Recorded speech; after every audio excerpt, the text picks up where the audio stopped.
जिस पार्टी का कुछ जनाधार नहीं, केवल 2 एमएलए हैं, वो भी इन्होंने बीजेपी के सुपुर्द कर रखे हैं। इनके बारे में क्यों चर्चा कर रहे हो? ना 3 में ना 13 में, इनका क्या लेना देना है? तो बीजेपी को सपोर्ट करते हैं। एक बार बैठ के बात कर लेंगे।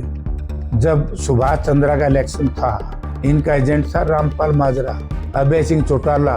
मैं इनसे पूछना चाहता हूँ, अपनी बेईमानी या अपनी कमजोरी या अपना निकम्मापन छुपाने के लिए किसी दूसरे पर आरोप लगाए, ये एजेंट थे, ये क्या कर रहे थे? इनकी जिम्मेवारी नहीं थी? हरियाणा की 2 राज्यसभा सीटों के चुनाव में तीसरे उम्मीदवार की एंट्री ने सियासी तापमान चढ़ा दिया है। राजनीतिक जानकार इसे कांग्रेस उम्मीदवार को राज्यसभा पहुंचने से रोकने के लिए बीजेपी द्वारा चला दांव बता रहे हैं। इनेलो का कहना है कि नेता प्रतिपक्ष भूपेंद्र सिंह हुड्डा से सांठगांठ कर बीजेपी ने तीसरे उम्मीदवार को मैदान में उतारा है। हिसार से कांग्रेस सांसद जयप्रकाश ने इन सब को लेकर बीजेपी और इनेलो पर जोरदार पलटवार किया है। जेपी ने पूर्व राज्यसभा सांसद सुभाष चंद्रा के चुनाव के दौरान हुए स्याही कांड का जिक्र करते हुए इनेलो सुप्रीमो अभय चौटाला को चर्चा करने की खुली चुनौती दे डाली है। एमपी साहब, हरियाणा में राज्यसभा का चुनाव होना है। संख्या बल के हिसाब से तो दोनों पार्टी को एक सीट मिल रही है, लेकिन जिस तरीके से निर्दलीय उम्मीदवार को उतारा गया है, कैसे देखते हैं आप? ये भाजपा की बेईमानी के इससे ये सिद्ध होता है कि विधानसभा के चुनाव में भी इन्होंने वोट चोरी करके सरकार बनाई। क्योंकि जब कांग्रेस पार्टी के पास 37 है, उनके पास 47 है, 3 निर्दलीय हैं, 2 दूसरी पार्टी के हैं, तो इन्होंने कैंडिडेट देने की जरूरत क्या पड़ेगी? इसका मतलब हॉर्स राइडिंग कराएंगे, खरीद फरोख्त करना चाहती है बीजेपी। और किसके खिलाफ? कांग्रेस ने एक दलित समाज के बेटे को कैंडिडेट बना दिया, तो बीजेपी ने तत्काल, एक व्यापारी है, शायद माइनिंग का काम करते हैं, या क्योंकि आजकल भाजपा में तो प्रॉपर्टी डीलिंग और माइनिंग 2 ही काम चल रहे हैं, उसको कैंडिडेट उतार दिया। तो भाजपा की घोर एससी बीसी के दलित के पिछड़े के विरोध नीति से उजागर होती है। इससे भाजपा की नीति उजागर होती है कि वोट खरीदने में या हॉर्स ट्रेडिंग में विश्वास करते हैं। इनेलो कहीं न कहीं आरोप लगाती है कि पहले भूपेंद्र सिंह हुड्डा से बात हुई है, सांठगांठ की गई है, कई विधायकों को खरीदा गया है, इसलिए जो है कहीं न कहीं निर्दलीय उम्मीदवार उतारा गया है। जिनको को पूछता नहीं, जिस पार्टी का कुछ जनाधार नहीं, केवल 2 एमएलए हैं, वो भी इन्होंने बीजेपी के सुपुर्द कर रखे हैं। इनके बारे में क्यों चर्चा कर रहे हो? ना 3 में ना 13 में, इनका क्या लेना देना है? तो बीजेपी को सपोर्ट करते हैं। इनसे पूछेंगे हम, क्यों पूछे इनसे? जब पता है कि इंडियन नेशनल लोकदल स्वाभाविक तौर से, अगला ने कह दिया, कई बार बयान दे चुके हैं इनके नेता कि हमारा तो परंपरागत संबंध बीजेपी से है, उसी से गठबंधन, हमारे से क्या लेना देना? हम क्यों पूछे इनसे?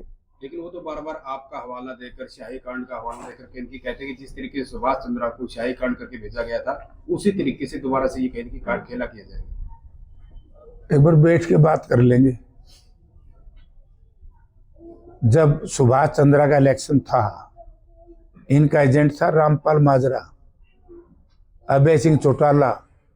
मैं इनसे पूछना चाहता हूं, अपनी बेईमानी या अपनी कमजोरी या अपना निकम्मापन छुपाने के लिए किसी दूसरे पर आरोप लगाए, ये एजेंट थे, ये क्या कर रहे थे? इनकी जिम्मेवारी नहीं थी? ये क्या कर रहे थे?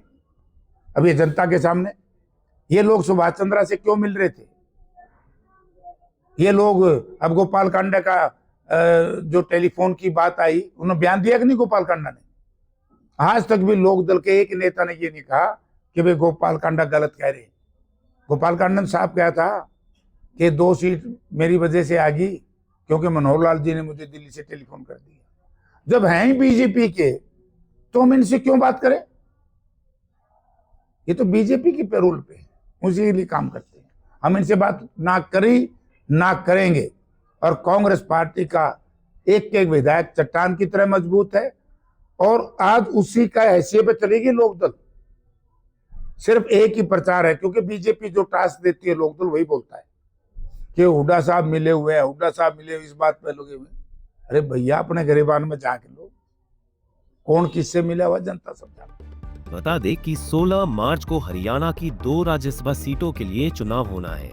दिलचस्प है कि इसके लिए बीजेपी के संजय भाटिया और कांग्रेस के कर्मवीर बौद्ध के अलावा सतीश नांदल भी निर्दलीय मैदान में ताल ठोक रहे हैं।